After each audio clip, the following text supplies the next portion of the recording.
Mr.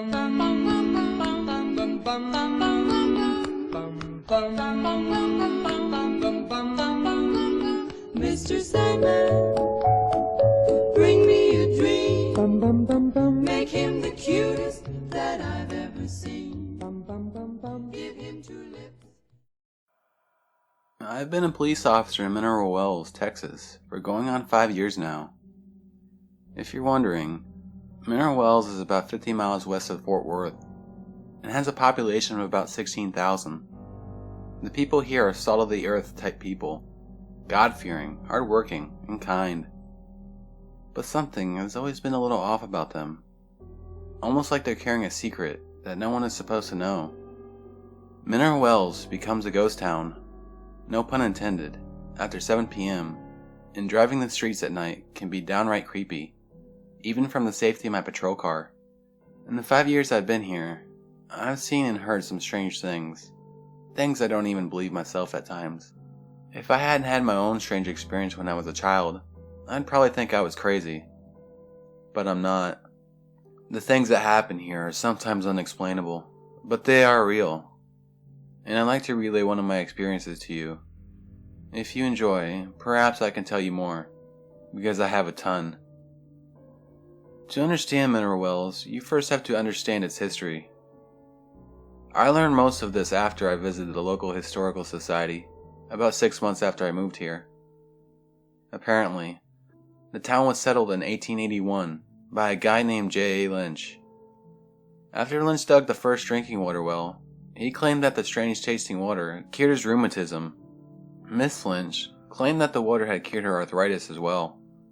Mineral-enriched water had prime medicinal value in the 1800s, and soon the word got out about its healing properties. A second well was dug several years later, and then a third. It was out of this third well that a woman with dementia often drank. Guess what happened? Her dementia was miraculously cured. The local children started calling the third well the Crazy Water Well, and eventually the term crazy water was coined for this miraculous water that flowed from the earth.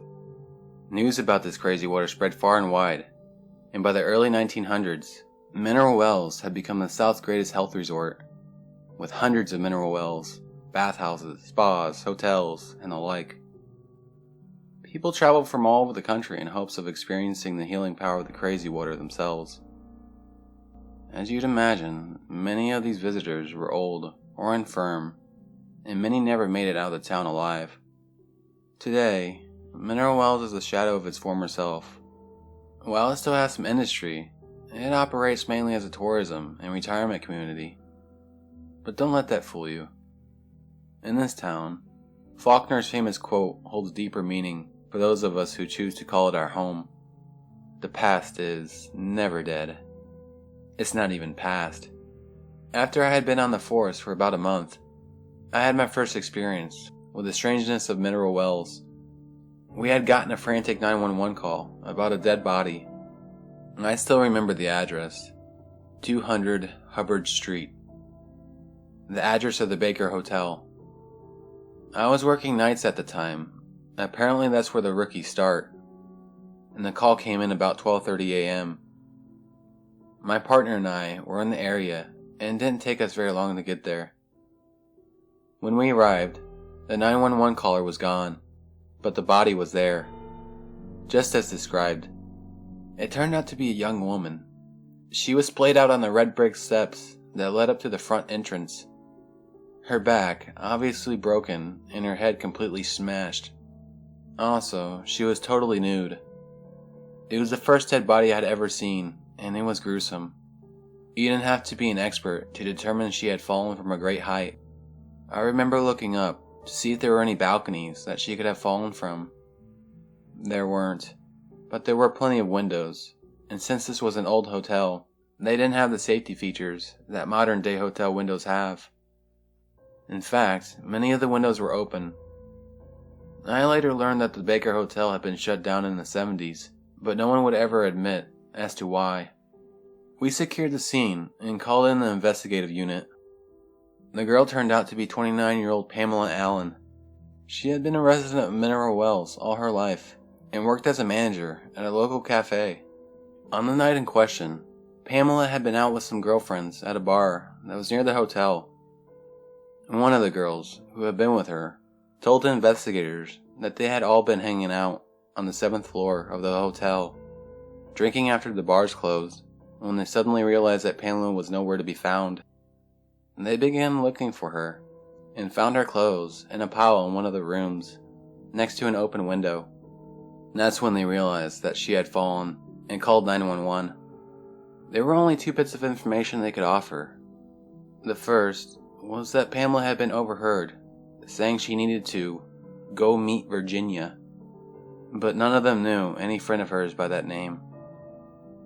The second was that there were rumors in town that she had been having an affair with the owner of the cafe she worked at, but none of them admitted to ever seeing her with him. When I heard all of this, it seriously disturbed me. By all accounts, Pamela was a well-adjusted young woman and had no reason to kill herself. Why did she do it? And why did she take all of her clothes off before jumping? And after the full investigation, I didn't hear much about the case again. The investigators thought the circumstances were odd, but odd things happen in Mineral Wells, and they had more pressing cases. The case was closed. It wasn't until about 5 months later, as I was poring over manuscripts at the Historical Society's archives, that I came across a passage that made the hair stand up on my neck. Here's what it said. One story involving the Baker Hotel revolves around a woman known as Virginia Brown, a resident at the hotel, who was the alleged mistress of T.B. Baker, the owner and builder of the hotel. According to legend, Virginia was upset over the affair and drunkenly plunged to her death after jumping from the 13th floor. Many visitors to the hotel before its closing in 1972 have reported seeing a bloody woman, sometimes wearing a red dress and sometimes nude, roaming the halls after midnight. This freaked me out, and I was about to nope right out of there. But before I did, I realized there was a reference to another document. It turned out to be the hotel's ledger from the mid-1900s.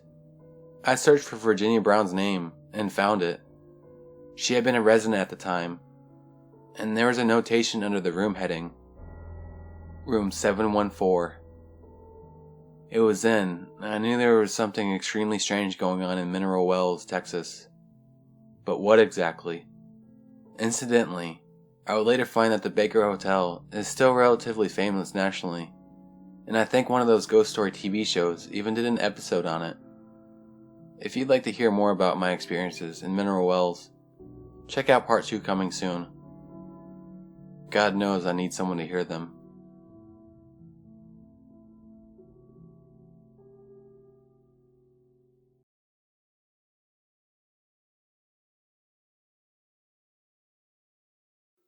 I wanted to thank everyone for the interest in my experiences in Mineral Wells, Texas. I'm grateful for the opportunity to share them. Please keep in mind that although all these various experiences may not fit together logically or chronologically, I think they are all part of a larger puzzle, which I am still putting together. One day, about 4 months after the incident at Baker Hotel, my partner and I were called to a disturbance at the Veterans Affair building on Southeast 6th Avenue. Sometimes we would switch units with the day patrol, as this was one of those days. When we arrived, there was a crowd of people outside, most of whom looked visibly shaken. As we approached the door, I understood why. The sounds coming from inside were downright terrifying. Deep, guttural moans and screams emanated through the air. The sounds were so unnatural that we could not make an initial determination whether the person making them was male or female. If I'm being honest, at the time, I was unsure about whether they were even human. We entered into the foyer, with pistols drawn, and quickly cleared it and the surrounding rooms. All the employees had made it outside, which was good. I immediately noticed that the air inside had a strangely cold, damp quality to it, unheard of for the summer in Texas, even with the air on. And maybe it was just my imagination, but the sound seemed to not only be coming from the office at the back of the building, but also from the walls around us. And what was the other thing? Whispers? I glanced at my partner, but he seemed wholly focused on the door in front of us. We moved forward to check the handle and found that it was locked. We announced ourselves, but it was soon clear the person inside had no interest in opening the door. My partner, being larger, leaned back and then drove his foot right into the handle of the door, breaking the door frame and sending the cheap door flying inwards. For a split second, and I know this sounds crazy, but I could have sworn that the man inside was wearing a long, white doctor's coat and white mask over his mouth. A half second later, the image in my mind was gone, and before us stood a visibly disturbed older gentleman, wearing green fatigues and brandishing a letter opener. It was one of those relatively large but dull kinds, like you get from the Rotary Club.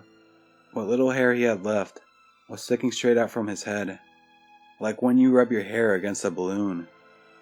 He was babbling, mostly incoherently, but we could make out a few words between the moans and cries. "Not the water again. Not the water. It's cold. So cold. It's time for your treatment. I'm a better boy. So much better. I won't run. I won't." He moved quickly, raising the hand with a letter opener. My partner yelled out, "Drop it!" as we aimed our firearms in unison. Then, without warning, the man placed his hand, palm down, on the desk next to him, and somehow pierced the wood on the desk. He looked straight at us, with that pale face, eyes cold and wide with fear, and gasped, "He's coming," and collapsed to the floor. I stayed with the man while my partner ran outside to grab the paramedics.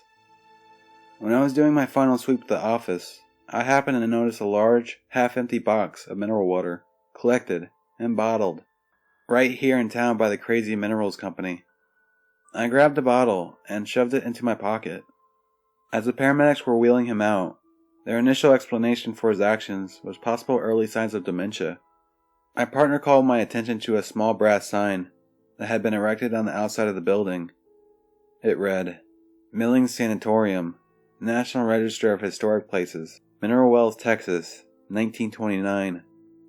After the incident at Veterans Affairs, I wanted to learn all I could about mineral wells, and about a week later, I went to the Historical Society on my day off, as I mentioned in part 1, to learn about its unusual history. Later that night, I found myself alone, as usual, in my apartment, deep in thought. I tried not to think about what had happened with the old man, but I couldn't push it from my mind. It was so strange, and the fact that the building had been a sanatorium at one point made it even stranger. At this point, I wasn't even sure I believed in ghosts or the undead, but what had happened sure pointed to some kind of possession. The only thing I really knew was that I had experienced 2 otherworldly events, neither of which seemed to be connected, but together seemed to point to something sinister going on in the mineral wells. What was causing these terrible things to happen, and what connection did they have, if any, to the history of the town? And what did the crazy water have to do with it? I considered leaving Mineral Wells briefly, but then scrapped that idea. I was going to stay and do what I was hired to do, which was to protect and serve the citizens of the great state of Texas, and possibly, if I was lucky, start figuring out the grand secret that seemed to be lurking just beneath the surface. I decided that plan would start with my partner, Officer James Orr, a 15-year veteran of the Mineral Wells Police Department and a lifelong resident of Mineral Wells. The next night, while on patrol, I brought up the subject of the man at Veterans Affairs to James. "Crazy old man, huh?" he said. "He almost got himself shot." "Did you notice anything strange about him?" I asked pensively. At this point, I wasn't planning on admitting what I thought I'd seen and heard, fearing he would think I was a lunatic. Other than the fact that he stabbed himself with a dull letter opener? Not really. It was a little cold in that office, but that's not that odd. Weird shit like that happens in Mineral Wells sometimes. It's kind of a running joke around here, you know? I'm sure you've heard of the crazy water. He laughed as he said it, so I was pretty sure he didn't buy into it being anything out of the ordinary. You drink that stuff? I asked. I certainly didn't, and wasn't planning to anytime soon. Sure, everyone here drinks it. It has an odd taste, but you get used to it. My grandmother's family moved here in the late 1920s, believe it or not. Would see if the crazy water would cure my great-grandmother's, schizophrenia. It was a snake oil salesman heyday back then. The mineral water was supposed to cure anything and everything, and I know my great-grandmother had to make great sacrifices to get here.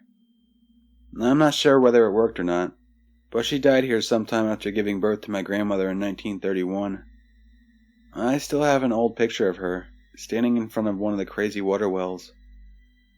You know, it's funny, and I haven't admitted this to anyone before, so don't think I'm crazy, but several years ago you got here, I responded to a stranger call involving an old woman who had taken too many of her pills and was worried that she was going to die. Ellie, I think her name was. After I arrived, I called poison control to make sure she was going to be okay. The woman on the line stated that Ellie should get checked out if she started feeling ill, but that the quantity of what she took was not lethal. I comforted her a bit and was about to leave, but she stopped me dead in my tracks with a peculiar story. She said that she was about to take her pills. A young lady had instructed her to take the entire bottle. Dump 'em all down my throat, as she had put it. For some reason, she had listened and had taken about a fourth of the bottle before snapping out of it. Confused, I asked her who the young lady was. She said matter-of-factly, "The lady that watches me through the window." Odd, right? So naturally, I asked her which window it was, and she said it was the one in her bedroom. Now, this lady was probably in her 80s, and most likely demented, but I still wanted to check and make sure no one was in the house. I walked back to the bedroom and opened the door, and for a split second, I thought I saw a face in the window across from the bedroom door. The next moment, it was gone. I searched the room, the closet, and the bathroom, but no one was there. Aside from a slightly strange smell, which I attributed to the age of the house and its contents, nothing was amiss. I checked outside. No one to be found. The place was empty, except for the owner, and there was no sign that anyone had been inside the home. The craziest thing? The face I saw, I swear, I will go to the grave with a memory. It was the exact same face I've seen 1,000 times, standing in front of that damn mineral well. It was my great-grandmother's.